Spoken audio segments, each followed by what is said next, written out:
चलिए welcome back to the class. तो चलिए आज हम देखते हैं इंग्लिश ग्रामर का प्रैक्टिस सेट, जो कि सेट नंबर 5 है। क्वेश्चन नंबर 1 देखिए, she has been living in London. End तक जुड़े रहिए, बहुत सारे अच्छे अच्छे क्वेश्चंस करेंगे। She has been living in London, इसका हिंदी में living in London dash 5 years. तो यहाँ पे क्या आएगा, क्या बोला जा रहा है यहाँ पे ये पीरियड ऑफ टाइम की बात हो रही है। तो यहाँ पे जब भी पीरियड ऑफ टाइम की बात होती है तो फॉर आता है। She has been living in London for 5 years, इसका हिंदी में अर्थ क्या होगा, वह 5 साल से लंदन में रह रही है। इसका हिंदी में अर्थ होगा, पीरियड ऑफ टाइम बोला जा रहा है 5 साल से, तो फॉर आएगा। For is the right answer, period of time, जैसा कि मैंने मेंशन किया। क्वेश्चन नंबर 2 देखिए, क्या है question number 2, I will meet you dash airport at 8 PM। तो यहाँ पे क्या आएगा right answer, I will meet you at airport at 8 PM। At आएगा, right answer is specific time की बात की जा रही है। हाँ, एट यानी स्पेसिफिक टाइम की बात की जा रही है। मैं आपसे रात 8 बजे के एयरपोर्ट पर मिलूंगी, इसका हिंदी में अर्थ होगा at is the right answer. Specific time की बात की जा रही है, पर्टिकुलर टाइम की बात, तो at preposition is the right answer. Question number 3 देखिए, क्या है question number 3, where is the question number 3। हाँ चलिए, the book was written dash a famous author. Book ये पैसिव फॉर्म में है, बुक लिखी गई है किसके द्वारा, फेमस ऑथर के द्वारा। बताने के लिए यहाँ पे राइट आंसर क्या आएगा, फेमस ऑथर के द्वारा बुक लिखी गई है, बाय। हाँ, by is the right answer, book famous author के द्वारा लिखी गई है। बताने के लिए by is the right answer, option number A is the right answer. चलिए क्वेश्चन नंबर 4 देखते हैं, they have dash to the new, where it is, हाँ, they have dash to the new office since March. तो यहाँ पे right answer क्या आएगा, what is the right answer, since मार्च बोला जा रहा है। सिंस पॉइंट ऑफ टाइम की बात करता है, फॉर पीरियड ऑफ टाइम की बात करता है, तो सिंस पॉइंट ऑफ टाइम की बात करता है। They have been moving, okay, have been moving, option number B is the right answer. Have been move, यहाँ पे मूड आएगा, सॉरी, यहाँ पे मूड आएगा। हैव दे हैव बोला जा रहा है, यानी प्रेजेंट परफेक्ट टेंस में है ये। वह मार्च से नए ऑफिस में रह रहे हैं, तो मूड शिफ्ट, तो यहाँ पे right answer is mood, option number A is the right answer.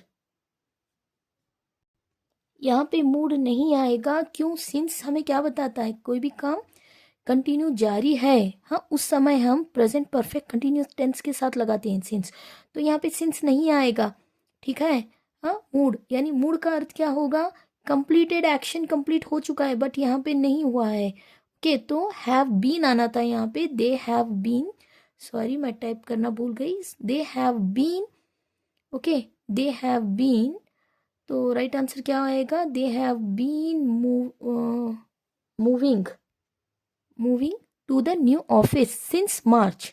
They have been दिया गया होता तो ये सही होता, हैव बीन आता तो मूविंग आता है यहाँ पे, right answer option number B is the right answer.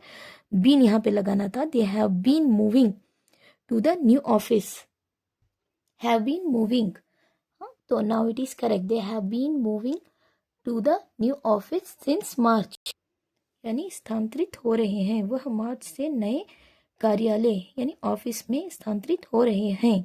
यहाँ पे हैव बीन हमें क्या बताता है, प्रेजेंट परफेक्ट कंटिन्यूअस टेंस है, जो बताता है कि कार्य मार्च से जारी है, ओके, कार्य कब से जारी है, मार्च से जारी है, सिंस मार्च, ठीक है, starting point of time. Question number 5 देखिए, क्या है question, dash you ever been to Paris. तो यहाँ पे राइट आंसर क्या आएगा, हाँ, हैज़ यू आएगा नहीं, डिड यू आएगा नहीं, डू यू नहीं, हैव यू आएगा, परफेक्ट टेंस की बात है, यहाँ पे यू दिया गया है, तो have you ever been to Paris, इसका हिंदी में अर्थ क्या होगा, क्या आप कभी पेरिस गए हैं, तो इसका हिंदी में अर्थ होगा, option number A is the right answer. चलिए क्वेश्चन नंबर कौन सा है भाई, क्वेश्चन नंबर 6 देखते हैं, the children dash playing in the garden now. तो ये प्रेजेंट कौन से टेंस की बात है, प्रेजेंट कंटिन्यूअस टेंस की बात कर रहा है यहाँ पे, तो यहाँ पे बहुत ही सिंपल सा क्वेश्चन है, प्रेजेंट कंटिन्यूअस टेंस में है, आर प्लेइंग, बच्चे बागीचे में खेल रहे हैं, present continuous tense. Okay, children plural है, यहाँ पे चिल्ड्रन क्या है,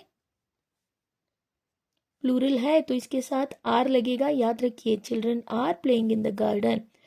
अगला क्वेश्चन, क्वेश्चन नंबर 7 देखिए क्या है, I dash my homework, I dash my homework yesterday evening.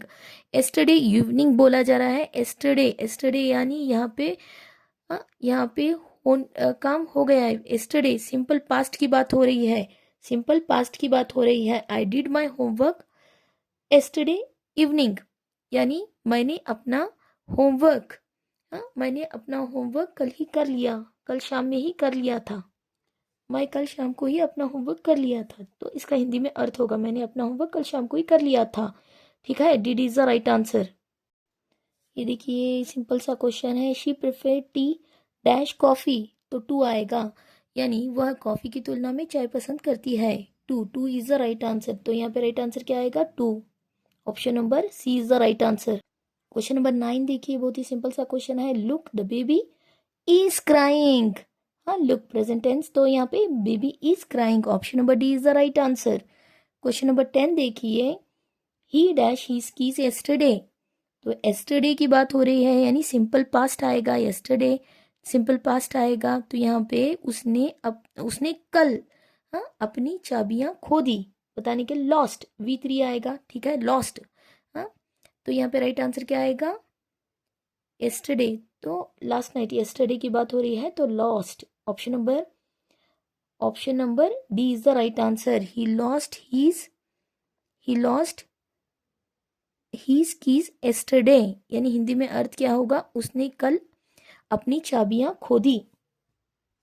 Question number 11 देखिए, बहुत ही अच्छा क्वेश्चन है, the painting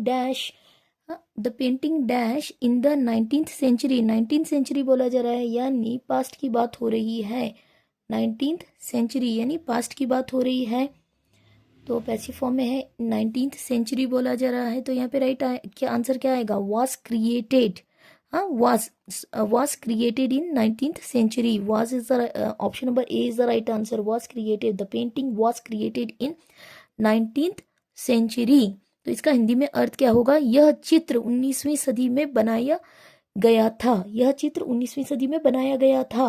the painting was created in the 19th century, was is the right, option number A is the right answer. चलिए question number 12 देखते हैं, dash your brother like sports, तो यहाँ पे डैश यूर बोला जा रहा है, तो ही शी इट के साथ डज आता है, ऐसे ही ब्रदर भी सिंगुलर है, तो इसके साथ भी डज आएगा। ठीक है, इसके साथ भी डज आएगा, does your brother likes sports. ठीक है, हाँ, प्रेजेंट सिंपल प्रेजेंट में ही शी इट के साथ डज आता है, अगर किसी सिंगुलर की बात हो रही है तो भी डज आएगा। डू हम कब लगाएंगे, आई के साथ डू आएगा, यू के साथ डू आएगा, वी के साथ डू आएगा। ठीक है, आई होप यू अंडरस्टूड। चलिए अगला क्वेश्चन देखते हैं, question number 13, I have dash my keys somewhere in the house, बार बार की बात हो रही है। ठीक है, चलिए I have dash my keys, तो यहाँ पे क्या आएगा, समवेयर इन द हाउस। यहाँ पे एक चीज याद रखिए, प्रेजेंट परफेक्ट टेंस बोला जा रहा है, परफेक्ट टेंस के साथ, प्रेजेंट परफेक्ट के साथ V3 आएगा, जो कि यहाँ पे I have lost my keys, यानी मैंने अपनी चाबियां घर में कहीं खो दी है, प्रेजेंट परफेक्ट टेंस है, आई हैव बोला जा रहा है, तो लॉस्ट, V3 लॉस्ट आएगा यहाँ पे। ठीक है, I hope you understood this. Question number 14 देखिए, the train dash at 6 AM every morning, तो यहाँ पे क्या आएगा, द ट्रेन लिव्स आएगा, ट्रेन सिंगुलर है तो वर्ब प्लूरल आएगा, लिव्स। ठीक है, सब्जेक्ट वर्ब अग्रीमेंट की क्लास में मैंने इसका क्लियर एक्सप्लेनेशन दिया है। चलिए क्वेश्चन नंबर 15 देखते हैं, she dash a letter to her friends last week, तो यहाँ पे क्या आएगा, लास्ट वीक बोला जा रहा है, लास्ट वीक यानी सिंपल पास्ट की बात हो रही है, जब भी सिंपल पास्ट की बात होती है तो पास्ट टेंस आता है। देखिए यहाँ पे रोट आएगा, she wrote a letter to her friends last week, तो इसका हिंदी में अर्थ क्या होगा, उसने पिछले हफ्ते अपनी मित्र को पत्र लिखा। ठीक है, I hope you understood. Video अच्छा लगे तो चैनल को लाइक कीजिए, अपने दोस्तों में शेयर कीजिए, और अब तक सब्सक्राइब नहीं किया तो कर लीजिए, जिससे कि मेरे जो भी लेटेस्ट वीडियोस हैं आपको इजीली अवेलेबल हो सकें। चलिए मिलते हैं अगली वीडियो में। Thank you for watching.